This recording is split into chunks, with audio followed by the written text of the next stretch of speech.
asalaamaaleykum mbokk yi ñu ngi leen di nuyu di leen ziar man la seen xarit Guèye Ndioro maa del soit encore ci vidéo yi leen di defal la ba nga xamante ni feebar bi di coronavirus song nañu boobu ba léegi ñu ngi jéggalu bu baax a baax ba nga xamante ni démb defuñu benn vidéo nekkoon ci ay itte rek ñu ngi leen si jéggalu yi ñëpp bu baax a baax bon su loolu weesoo aussi tamit balaa ñuy sore dañuy présenter toutes nos condoléances à la famille de Pape Diouf nekkoon ku ñu xamoon ku ñu miinoon fii ci Marseille voilà ba nga xamante ni moom tamit feebar bu bon bii nga xamante ni moo tax ñu yëkkati suñu kàddu gagné na ko quoi ak ñi mu daaneel ñëpp quoi ñoo ngi jaale ñëpp di jaale aussi suñu benn mbokk suñu wëlëre bi nga xamante fii ci Marseille aussi tamit Ibrahim Samb moom tamit dafa wàññeeku moom tamit ñoo ngi koy jaale ay mbokkam bu baax a baax nous présentons vraiment toutes nos condoléances à leur famille quoi et di leen ñaanal yàlla aussi quoi. ñu del si waat toujours rek dans le cadre de notre sensibilisation bi nga xamante ni jàpp nañ ni wareef la devoir la ci ñun surtout ñi nga xamante ni ñoo ngi nekk fii à l'étranger di gis situation bi ni muy demee fii du jour au jour quoi alors devoir la ci ñun ñu sensibiliser suñu ay population mais surtout bon je veux dire les Africains en général mais surtout la population sénégalaise waaw bi nga xamante ni ñun tamit comme ni ma koy waxee toujours rek fa la ñu jugee fa la ñu màggee fa la ñu yaroo Sénégal jox ñu lépp yoon la devoir la ci ñun ñu dellusiwaat encore tamit di indi suñu ay participation tout en espérant que li ñuy wax dina am lu mu apporter askan bi voilà situation fi mu toll c'est très compliqué et on constate que vraiment affaire yi mi ngi gën a yokku parce que Sénégal suñu xëyee chaque jour ñu naan ñu y a 10 cas il y a 20 cas maintenant ba ñu nekk plus de presque à 200 cas alors ça devient vraiment sérieux quoi alors moi je me dis que des fois les Sénégalais ne sont toujours pas conscients par rapport à cette maladie bi nga xamante ni mi ngi def ravage mais mi ngi def ravage vraiment ci dëkk yi nga xamante ni ñoo ñu ëpp doole foofu quoi parce que je crois que sax am nañu information yi suñu xoolee liy xew Italie suñu xoolee liy xew Espagne suñu xoolee ainsi de suite liy xew aux États-Unis et même en France alors je crois que ku ci tiitul amoo xalaat quoi amoo xalaat alors donc lan moo ciy solution lan moo ciy solution alors il faut que ñu jóg dès maintenant surtout là damay wax suñu population bu leen Macky Sall gën a bëgg seen wér-gi-yaram bu leen Abdoulaye Diouf Sarr ministre de la santé bu mu leen gën a bëgg seen wér-gi-yaram voilà alors donc nañu gën a def attention su vraiment lépp li nga xamante ni nee nañu day tas feebar bi vraiment ñëpp kenn ku nekk war na ko def sa problème boobu kenn ku nekk war na ko moytu bu ñu xeeb feebar bi bu ñu xeeb feebar bi je crois que bépp sénégalais bu nekk à l'étranger mën na leen wax situation bi nekk fii c'est incroyable c'est du jamais vu loo xam mësuñu ko gis ci àdduna des centaines et des centaines voire des milliers de morts par jour vraiment loolu kenn yéenewu ko àdduna bi kenn yéenewu ko sa réew alors donc mooy waral ñuy wax toujours di insister si population bi ñu gën a def attention nañu gën a def attention wàññi ndaje yu bëri yi lépp lu nga xamante ne day tas feebar parce que feebar bii kenn xamul fu mu nekk mais je vous dis que aussi am na loo xam sax xëy na dañu koy nëbb duñu wax lépp parce que y en a même qui disent que est-ce que feebar bi nekkul ci air bi nekkul ci ngelaw li voyez ce que je veux dire comme que xamuñu fu mu nekk nag la meilleure solution c'est de faire attention mais très attention de s'abstenir de rester chez soi su fekkee mën na nekk évidemment nous comprenons je veux dire suñu dëkk nu muy doxee xam nañu ko mais loolu tamit dañ ciy interpeller gouvernement bi notamment le président de la République nañu jël seen ay dispositions bu ñu am maslaa ci affaire bi parce que affaire bi su tasee amul ma sàmba amul ma demba nul n'est à l'abri alors nañu génnee li ñu war a génnee parce que tamit je veux dire que ñoom ñooy le président de la République moom la président moom la population bi fal dénk ko seen lépp alors donc na génne les moyens qu'il faut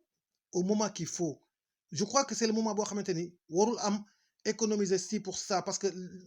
nit sooy économiser dara pour dara day fekk da nga koy tal mais dara boobu soo ko fekkeewul soo ko talul ça n'aura plus de sens et que je crois que ak suñu vie sociétale nu mu demee mënoo jël Sénégalais yi da nga leen di confiner par exemple comme ce qui se passe en Europe en ce moment on envisage mal en Afrique notamment au Sénégal parce que Sénégal ñi nga xam ne ñi ëpp suñuy li ñuy dundee dañuy xëy wuti ko wala boog waa ji li muy añee suba day xëy lijjanti ji ko tey pour añee ko suba wala mu dem lijjanti ko même tey pour añee ko tey kon kooku soo ko bëggee tëj ci kër gi nga ni ko bul génn pendant pendant une semaine ou bien pendant 2 semaines je crois soo moytuwul yow li nga koy dawalee sax moo koy leneen moo koy rey ci biir kër gi muy xiif moo koy rey ci biir kër gi quoi kon donc nañu génne les moyens qu'il faut nañu génne les moyens qu'il faut jox ko les personnes qu'il faut aussi hein alors aussi jël seen ay responsabilités parce que là problème bi mi ngi gën a aggravé wu te kenn xamul fu mu yem kenn xamul fu mu yem Macky Sall na jël ay responsabilités am amul ma Samba amul ma Demba voyez na ñëpp toog ci kër yi pour l'instant je crois que loolooy meilleure solution bi ñun ñoo ngi fii en Italie en Espagne bon en Europe je veux dire d'une manière générale gars yi génnuñu demuñu fenn ku ci génn distance bu gàtt ngay génn maximum 1 kilomètre pour dem jëndi loo lekk mais maximum aussi loolu c'est pas tous les jours voyez alors ñun ñoo ngi koy def mais xëy na ñu ngi ñaan yàlla mi ngi ñuy sàmm voyez ñu ngi ñaan yàlla gën ñu sàmm aussi gën a gaaw a jeexal feebar bi ci àdduna bi mais je veux dire que Sénégal xëy na loolu su fa naree am dina metti trop li ciy mën a dimbali nit ñi rek c'est l'État dans ce cas c'est l'État qui va sortir les moyens pour nit ñi mën a toog seen kër mais mënoo tëj nit ki ci këram ne ko toogal 2 semaines bul génn te nit ki li muy dundee dafay xëy di ko lijjanti ji ça c'est un problème te su fekkee dañ koy soofental je veux dire joxuñu leen lu ñu leen war jox alors nañ def très attention parce que mën na am beneen répercussion parce que nit ki su toogee ba amul lu mu lekk day préférer tantôt soo toogee da ngay dee soo génnee da ngay dee damay génn pour wuti lu mu jox njabootam alors donc loolu nañ ci bàyyi xel bu baax a baax comme ni ma leen ko waxee woon si yeneen vidéo yi aussi tamit dans chaque situation il peut y avoir des gens mal intentionnés parce que nous entendons pas mal de choses comme quoi des vaccins et tout soyons vigilants mais suñu waxee soyons vigilants loolu du gouvernement ça n'a rien à voir avec État mais c'est chaque Sénégalais kenn ku nekk nañu vigilant ci def très attention voilà je vous remercie infiniment hein et je vous demande de faire très très attention car la situation est compliquée et suñuy déggee ñi lu ñuy wax kuy wax danaan la situation bi day gën a compliqué kuy wax danaan la situation bi day gën a compliqué notamment quand nous avons entendu le président de la République française Emmanuel Macron ba mu jëlee parole hier lu mu wax xam leen ni le monde a changé depuis quelques semaines alors donc ça veut dire que le monde a changé am na loo xam ne ñoo ngi koy def suñu bopp quoi il faut que ñun tamit ñu changer suñu ay comportement il faut que ñu changer suñu dundin il faut que ñu changer lu bëri mais tout ça comme li may wax nañu jël suñu différence yëpp teg ko fële mais différence bu mu mënti doon muy différence politique muy différence religieuse muy différence ethnie provenance géographique ak différence bu mu mënti doon nañ ko jël teg ko fële taxaw ci lii parce que lii su duggee ci réew mi ba tas fi soo moytuwul dina metti lool su ñun ñun de lu ñuy gis fii wax dëgg fa yàlla yéene wuñ ko suñu réew yéene wuñ ko benn réew te lu ñu mën rek mooy di wax pour suñu waa réew gën a am jàngat ci situation bi gën a xam situation bi ni mu demee li ñuy gis fii ñaanuñu yàlla vraiment mu tas suñu réew kon donc vraiment mes chers compatriotes maa ngi leen di wax vraiment nañu gën a def attention gën a jël affaire bi au sérieux kenn ku nekk def ko sa problème mu bopp ñu moytu parce que lii su tasee ci réew ma évidemment li ñuy wax ñuy mer naan l'Afrique il va y avoir des millions de morts ou bien l'Afrique réveillez-vous tout ça vraiment dina metti te su boobaa mën nañ am ñu ñu dimbale mais est-ce que duñu dimbale ci ay conditions conditions mooy lan buumu njaam gi la ñuy dellu si waat suñu ay baat encore une fois et là on sera obligé d'accepter parce que nous ne pourrons plus je veux dire affronter la situation alors donc il est encore temps monsieur le président jëlal say responsabilités nañu génne les moyens qu'il faut jox ko les personnes qu'il faut surtout les familles les plus vulnérables voyez alors donc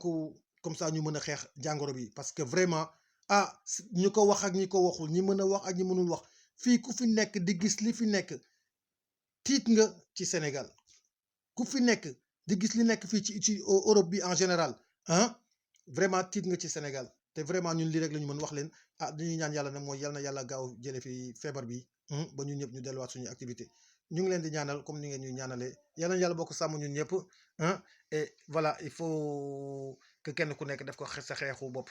et réew aussi tamit dafay am nu muy doxee ku nekk ci réew ma da ngay ñaan yàlla jàmm am ci réew ma su jàmm amul ci réew ma yow doo mën a am jàmm voilà mais république aussi dafa am fu mu toll foo xamante ni dafay jël ay responsabilités mi yëpp quoi mu neex ma Samba ak mu naqari ma Demba je vous remercie et ñoo ngi leen jox daje si beneen vidéo incha allah jërë ngeen jëf